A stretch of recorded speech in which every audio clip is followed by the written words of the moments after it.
వివేకానంద అసలు నాకు ఒక 10 మంది యువకుల్ని పండించాలన్నాడు. దేని మీద కాన్సన్ట్రేషన్ చేయాలి? బాగా కూడా దాని మీద కాన్సన్ట్రేషన్ కాదు. నువ్వు చేసే పని మీద ముందు నీకు నమ్మకం ఉండాలి. నమ్మకం ఉన్నటువంటి పని వదిలిపెట్టకుండా చేయగలగాలి. ఇది మనకు వివేకానంద చెప్పింది కాదు, అంతకుముందే వేమగా చెప్పారు. పట్టు పండరాదు, పట్టి విడరాదు, పట్టి విడుచుట కంటే ప్రాణంబులిరుడ మేలు విశ్వదాభిరామ నిరవేమ. ఎందుకో మార్గాన్ని పట్టుకున్నాం, పట్టుకున్నదాన్ని గమ్యం నిలుపుకోవాలి. కష్టాల నష్టాల ఇబ్బందుల లాభమా నష్టమా సుఖమా దుఃఖమా ఈ సహజంగా దేహానికి వచ్చినాక వస్తాయి, రావు తొలుగుతే తప్పు మాటలు. భగవంతుడు తొలగిస్తే ఎంతవరకు 70%, ఇంకా ఉంటే 90%. 10 మాత్రం మోయాల్సిందే. అది పోతే చేస్తే మాత్రం అబద్ధమే.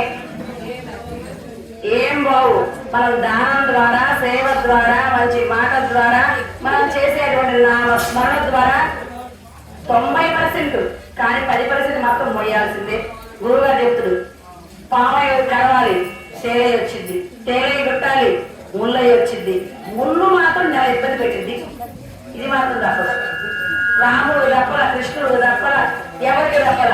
అందుకని దీపిచ్చి మాకు తీసేయండి. రమణ మహర్షి ధ్యానం చేస్తే పోతే ధ్యానం చేస్తే రమణ మహర్షి మోసింది రాచ పుండు వస్తే, వివేకానంద మోసిండు ఉపసంహరణ వస్తే.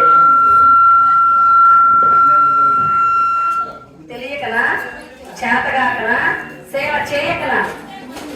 సేవ చేశాడు, లోకానికి ధర్మబోధ చేశాడు, తాను ఆచరించాడు. ఆచరించకుండా లేడు. 42 ఏళ్ల జీవితం, ఆ జీవితం లోపల సాధించాడు. అందుకని ఇంట్లో లేవిడి కుటుంబం, తండ్రి చనిపోయిన తర్వాత ఆయనది లాయర్ కుటుంబం కాస్త లేవిడి కుటుంబం అయిపోయింది. భోజనం జరగడానికి ఇబ్బంది అయితే అక్కల జిల్లాలో అన్నం తినమని పస్తుల రోజు చాలా ఉన్నాయి. ఈ మార్గాన్ని నమ్ముకున్న తర్వాత తాను ప్రయాణమైన సమయంలో ఎన్ని ఎదుర్కోవడాలో ఒకే గమ్యం మీద వెళ్ళాడు. నా గురువు నన్ను పంపించాడు, నన్ను చూస్తాడు నమ్మకం.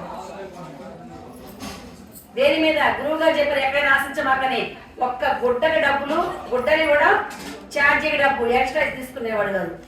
ఎందుకని? దైవం చూస్తాను కదా. యోగక్షేమం వహామ్యం. మరి చూడాలిగా. మాట వింటం వేరు, నడవడం వేరు. మాట నమ్మితే ఎలా ఉంటుందని అంటే యోగక్షేమం వహామ్యం అని అన్నారు.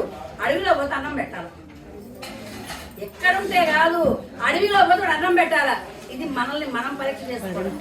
ఇలా పరీక్ష చేసుకుని ఒక రైలు ప్రయాణం పోతుంటే ఒక పక్కన అడిగిందంట, ఏం దానికి ఎర్రగొడ్లు వేసుకొని తిరుగుతున్నావు, అన్నం మంది పెట్టాల్సిందేగా, ఇప్పుడు నేను పెట్టను అని. పాపం వాడు పగలు 12:30 తిరదే ఉన్నాడంట.